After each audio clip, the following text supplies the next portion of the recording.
Hello welcome to news 360 box office. Anupama Parameswaran దారెటు ఇకపై glamour queen ఇమేజ్తో continue అవుతుందా, లేదంటే మళ్ళీ పర్ఫార్మెన్స్ అంటూ అటువైపు వెళ్తుందా?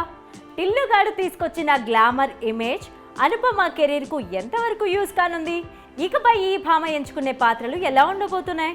టాలీవుడ్కు కొత్త గ్లామర్ క్వీన్గా అనుపమ మారబోతున్నారా?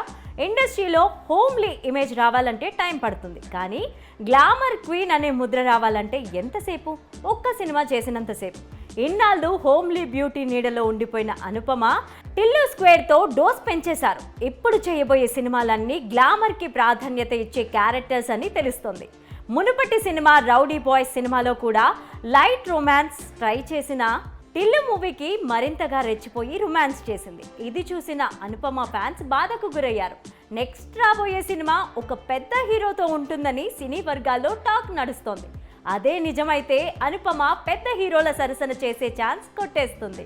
మరి అనుపమ పరమేశ్వరన్ కెరీర్ ఇకపై ఎలా టర్న్ తీసుకోబోతుంది అనేది ఇప్పుడు ఆసక్తిగా మారింది.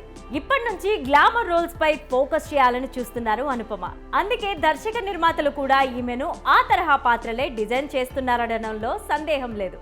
మరి ఈ తరహా పాత్రలైనా తన ఫేట్ ని మారుస్తాయో లేదో చూడాలి. నెక్స్ట్ బాలీవుడ్ ఎంట్రీ కూడా ఉండబోతుంది అని గుసగుసలు వినిపిస్తున్నాయి. అదే గనక నిజమైతే ఇకపై తెలుగు ఇండస్ట్రీ వైపు చూస్తుందా, లేక అక్కడే సెటిల్ అవుతుందా అని డౌట్ కూడా లేవనెత్తింది. చూద్దాం మరి తన ప్రయాణం ఎటు సాగుతుందో.